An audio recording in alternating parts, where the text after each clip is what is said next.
This is Vigneto, a podcast.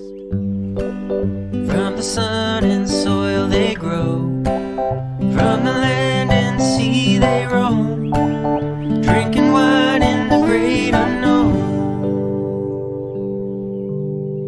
I'm Susannah Gold. I'm a wine educator, brand ambassador, writer, and marketer with a keen interest in both new and old world wines. My websites are vignetocommunications.com and susannahgold.com. And of course, I have a wine blog at vineyard.com. I'm particularly keen on Italy, where I lived for 15 years. While I do consider myself a wine geek, I love to look at wine from all aspects. One of the things I want to do with this podcast is delve into the many facets of the wine world, looking at it from multiple points of view. The podcast will have different series, and for the next 10 weeks, I will be discussing the topic of sustainability with my friend and fellow wine lover, geek, and expert, Sunny Gandara. Hi, everyone. I'm Sunny, and I've worked in multiple facets in the wine industry over the past 15 years or so. Currently, I'm the U.S. brand director for Quetchabella, which is an Italian winery located in Tuscany, and I have a special interest in vegan and organic wines. I'm also the global wine director for Matthew Kenny Cuisine, which is a worldwide plant-based hospitality and restaurant group. A trained chef and food and wine blogger on the side, where my focus is on pairing wines with plant-based dishes.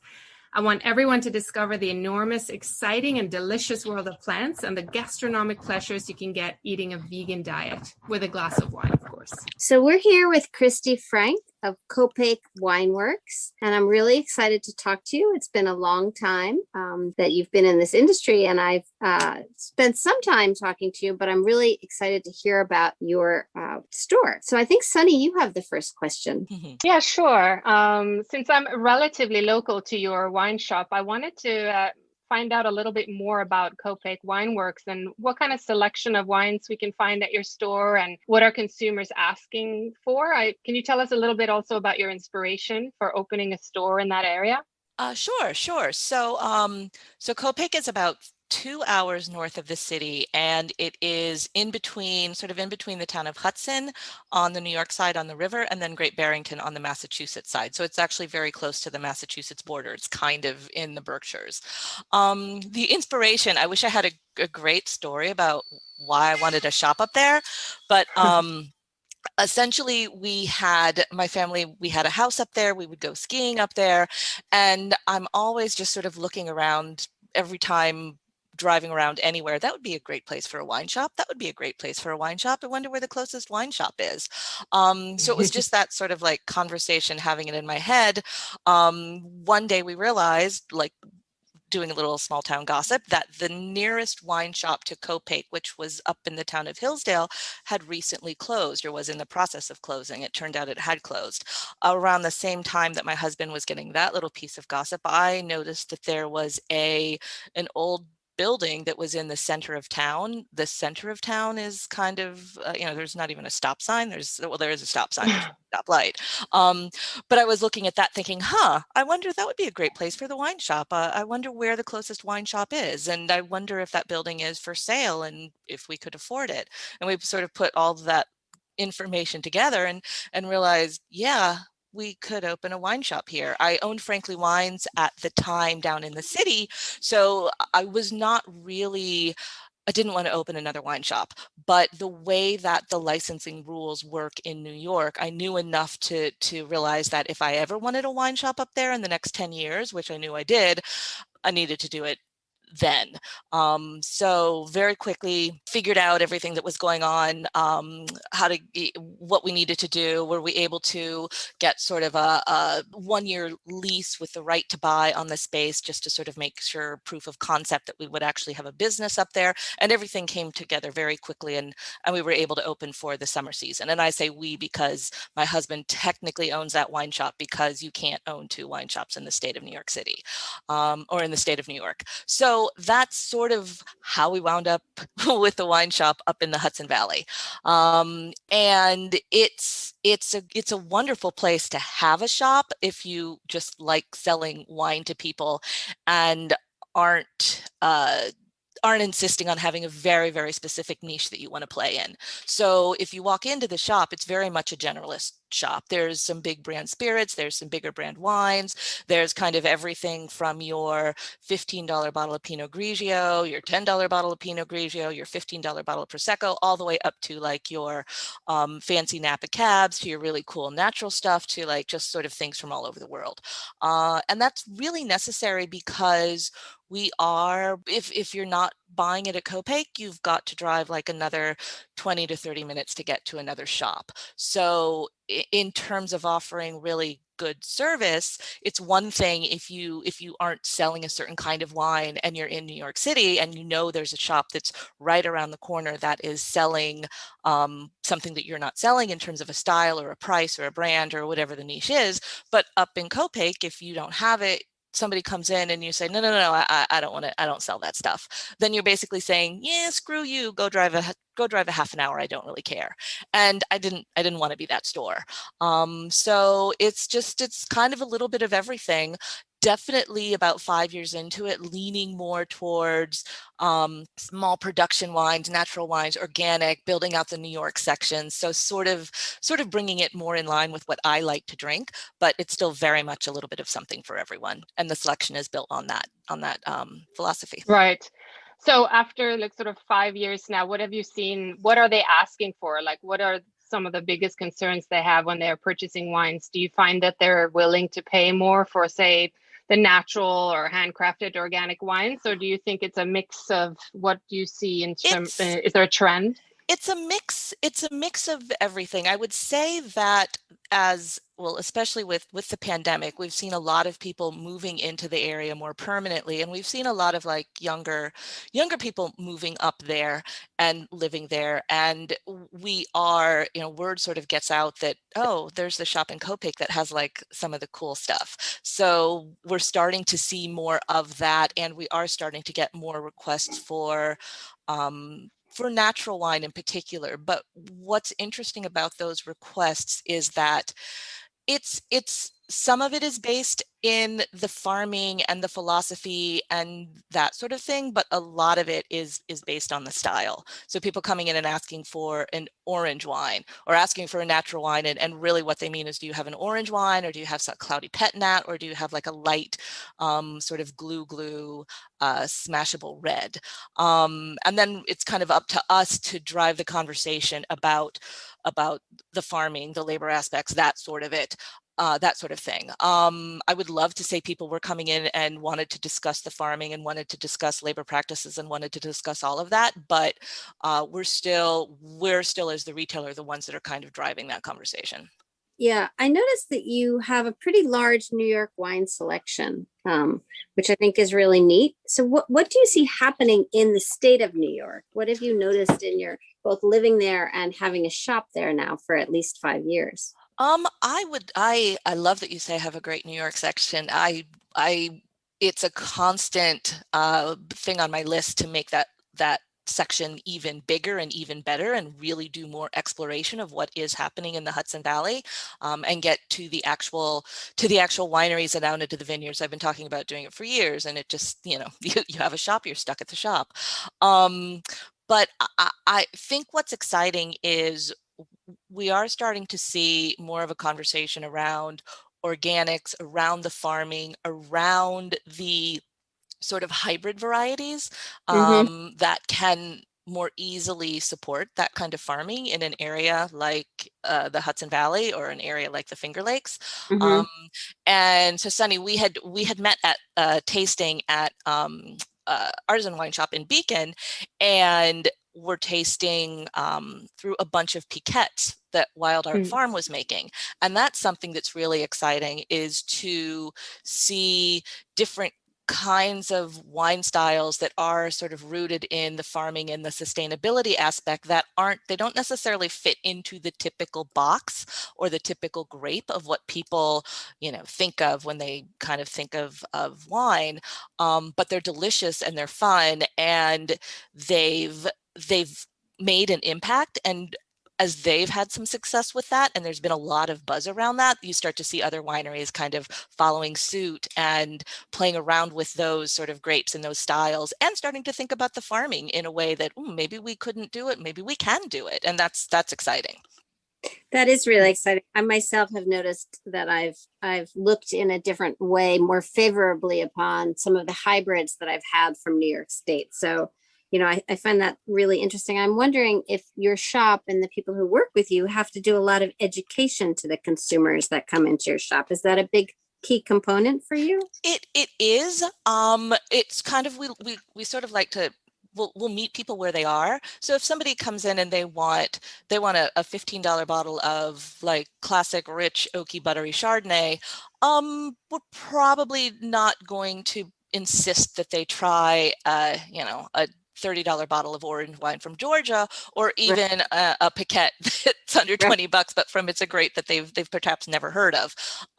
We like to do the education by way of email newsletters, which I need to start up again. And once we're able to do in-store tasting, that's just the best way to get somebody to try something that they hadn't been expecting, that they don't know anything about, because they can try it. It's no risk. And sometimes they love it and sometimes we hate it. And in that sense, we're like, just try it. You don't have to like it. We won't be offended if you don't like it. You never know what you're going to like if you don't try it. So we do, like, that's one of the favorite things in the world, is to pick out wine for people that come in and say, hey, just pick out something, but we want to make sure that they're going to like it. Do you have an idea when in-store tastings are coming back?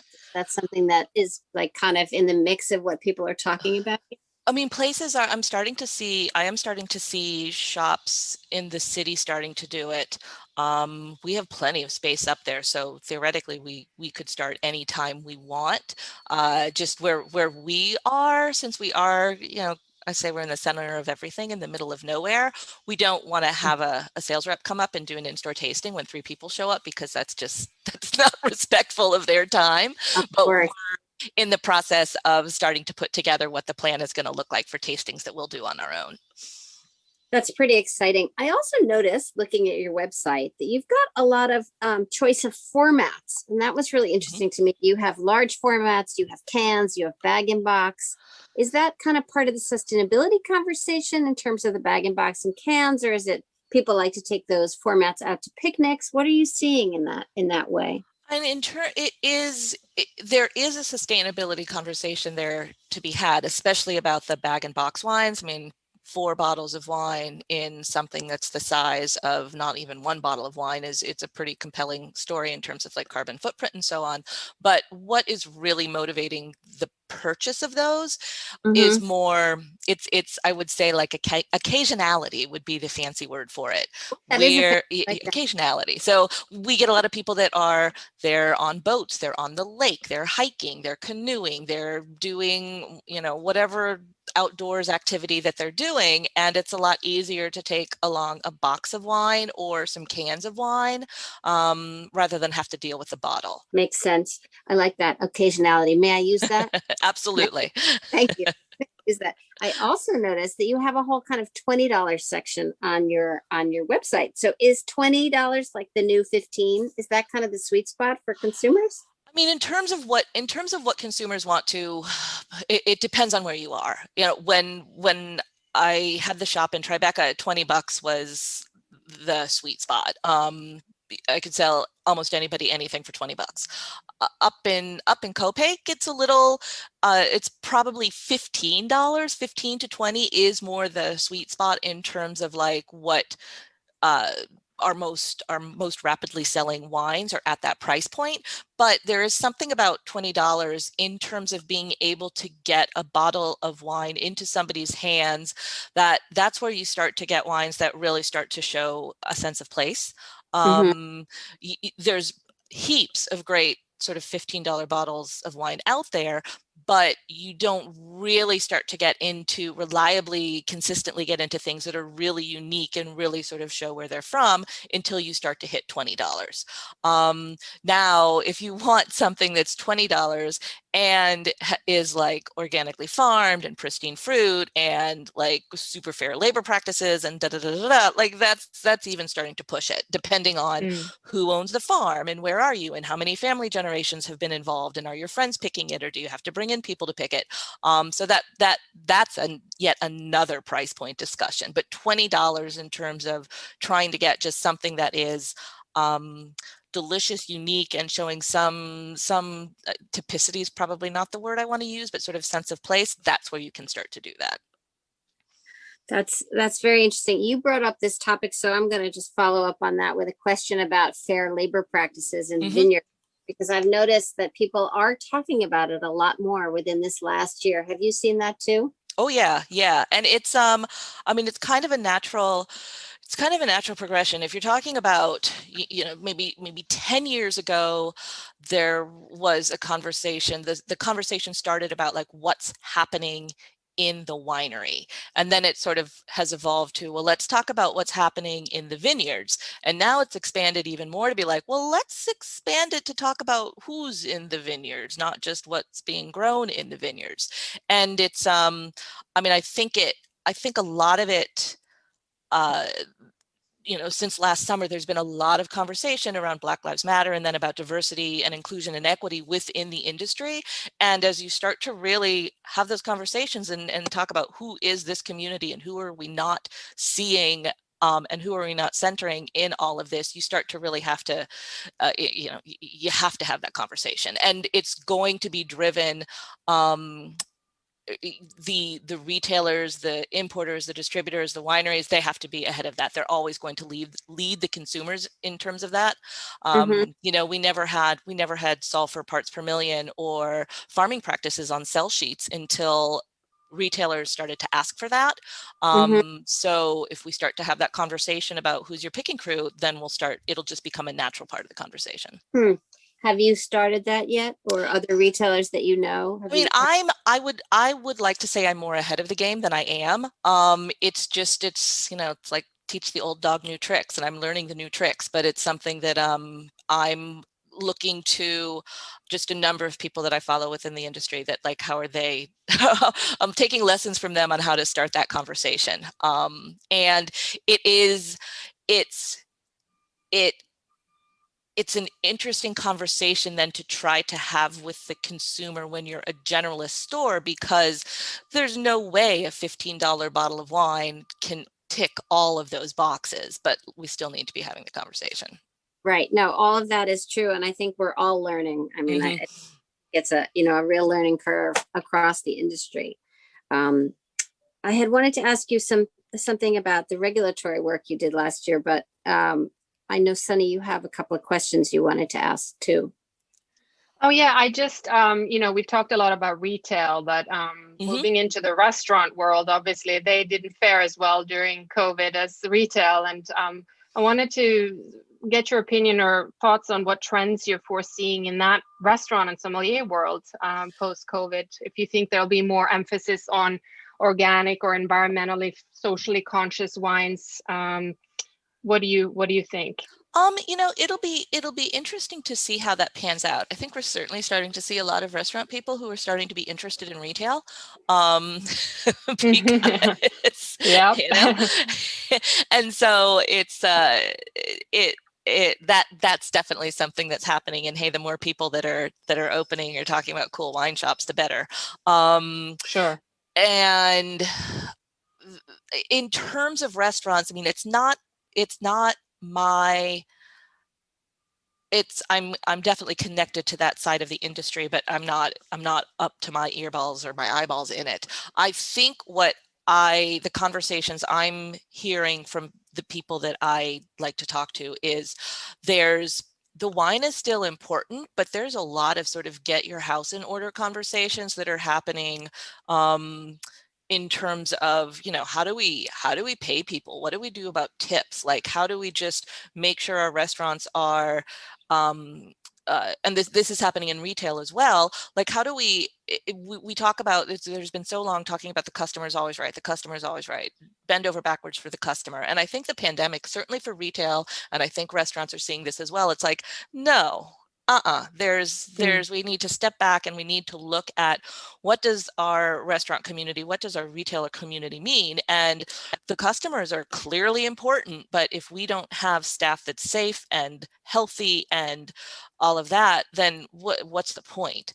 So I think that kind of conversation is a big part of what restaurants are sort of sussing out. And then in terms of wine, I see that there are restaurants and concepts popping up where wine, sustainability, labor costs, like all of that sort of stuff is wrapped in the overall fabric of that specific restaurant itself. So, I don't think, I hope we don't get to the place where restaurants have all these like fabulous sustainable wine lists and they're doing, they put all this great care into their wine list, yet their employees are still being paid nothing. Yeah, that sort of great. disconnect, I think we're probably beyond that. Like, it all has to be a little more holistic. Yeah, it becomes about education too, right? Because if you're not in the industry, you don't know how it works. Everybody, like you said, wants to pay $12 for a bottle of wine and have it be all organic and ethical, but is it realistic? So I think that conversation is really important to have as well. Yeah, and I think it's easier. I think there are conversations that are much easier to have on the shop floor than they are tableside at a restaurant. I mean, that's something that the restaurant has to grapple with. People come to restaurants and it's for a celebration. It's for this. It's like their moment of glory as a customer. And I can imagine there are customers that are like, I don't want to hear about the labor practices of this winery.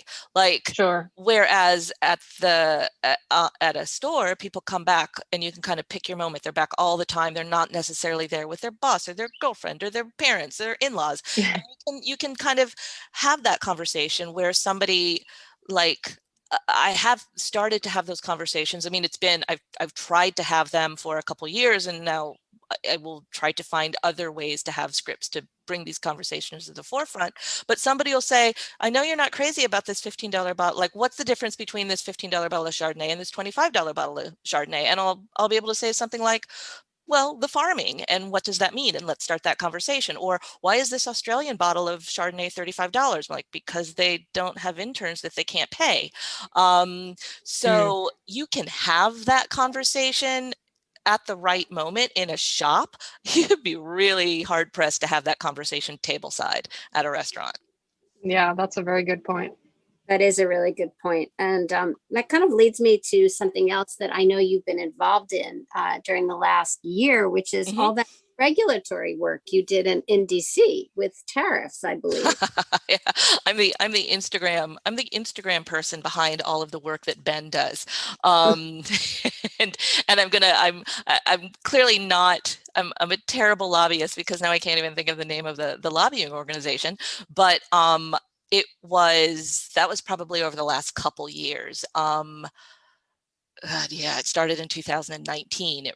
And we were all, as an industry, very much caught off guard by how this tariff process works and how the people setting trade policy don't understand the peculiarities of the three-tier system, and how when you put a tariff on a European wine to punish a European winery, yes, you are kind of, but you're also punishing a lot of people in the US that have businesses built around that, who don't have the ability to sell anything else, to pivot, because legally they're not allowed to pivot.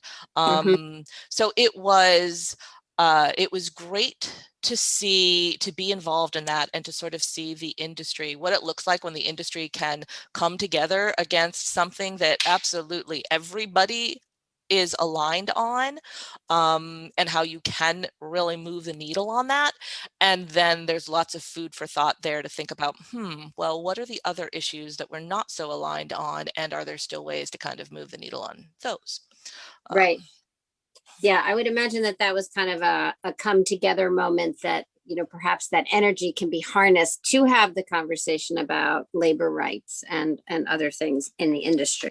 Potentially, yes, hopefully, but you also see like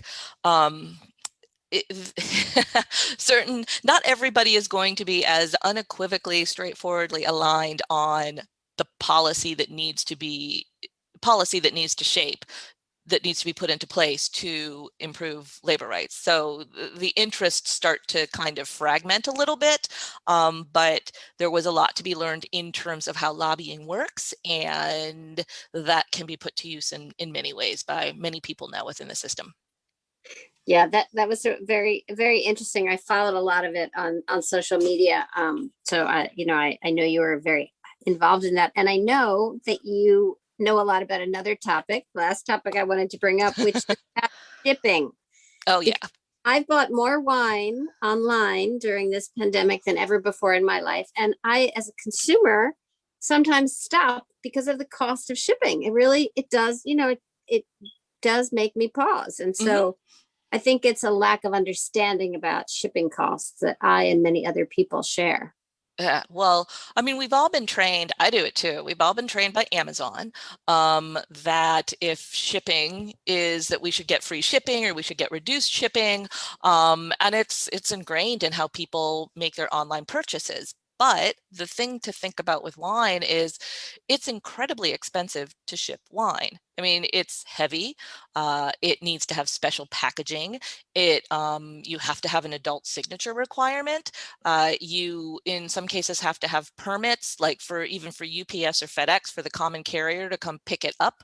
You have to have like a weekly fee that's being charged for them to come pick it up, even if they don't come pick anything up. So it's incredibly expensive to ship wine. And the flip side is if you're buying wine to ship it, you shouldn't be, there's no reason to be buying something that you can get at the shop right down the corner. But it's as a retailer, like we do get this question, people will say, hey, your shipping costs are kind of high. And my answer to that in a nice way is like, I could raise my prices so that your shipping could be free, but I choose to keep my prices and my margins at a reasonable rate, and then the shipping is on top of it. And if you want the wine enough, then you need to consider the shipping cost as part of the wine. And I think we don't see that in a lot of other, you don't see that in a lot of other industries because they don't have the same regulatory issues that wine does. It's not as heavy to ship it. Their margins are bigger. Within the three-tier system, everybody, the importer takes a little bit, the distributor takes a little bit, the retailer takes a little bit. So we don't have these huge markups that we can play around with. So, I mean, I would say anybody that's buying wine and looking at the shipping and being kind of like, oh, that's a lot of money. Look at the prices. And if the wine prices are fair, then, you need to pay the shipping. If it's free shipping, the reverse is kind of like, let's look at the prices and figure out why the prices are so high. Are the prices high? How are they doing that? Because somebody has to pay for the shipping. Like it's substantial and it's not free. So somewhere the money is built into the system. So you're paying for it one way or another. Is it a conversation that retailers have with each other? About shipping prices? I mean, we do kind of, I wouldn't say, we're not colluding. But... I wasn't testing your it's just something that before this year, I never really thought so much about shipping costs. So I just, it's something that's on my mind. So I was wondering if it's, Sunny, do you think about shipping costs?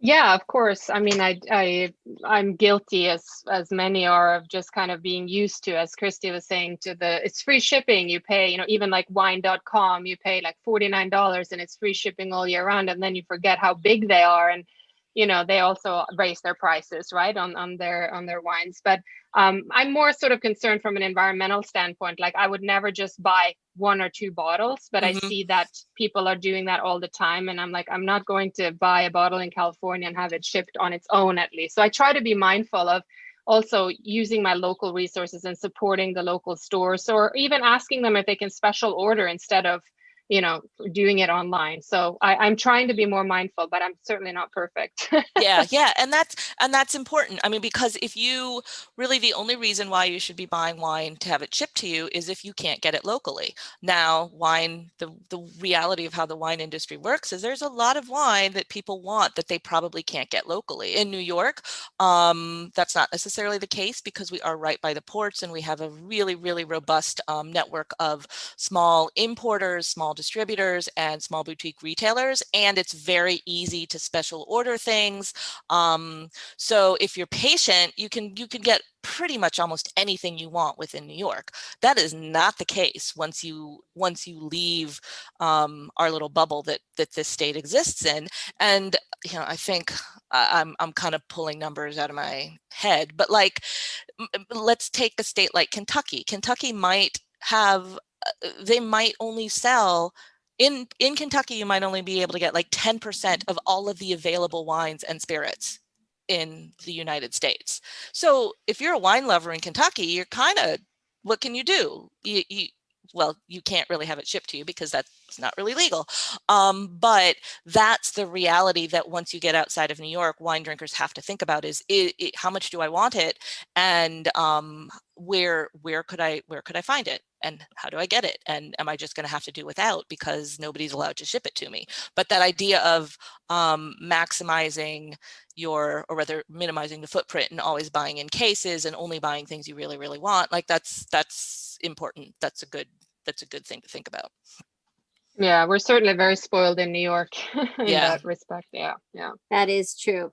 And just I was wondering, when you buy wine from producers or, from importers, do you look at the weight of the bottle? Is that a consideration in terms of sustainability? I mean, it's in a way. Well, I have to buy the wine from the distributors. I cannot buy wine from importers. Right. But I tend not to like to buy wines in really big, fat, heavy bottles. I would not buy a wine in a big, fat, heavy bottle if I really loved it or somebody special ordered it, but it does nothing to impress me. And I, whenever I pull one off the shelf, if it's a big, heavy one to show to a customer, like, and this is a really heavy bottle, just to, start to seed that conversation.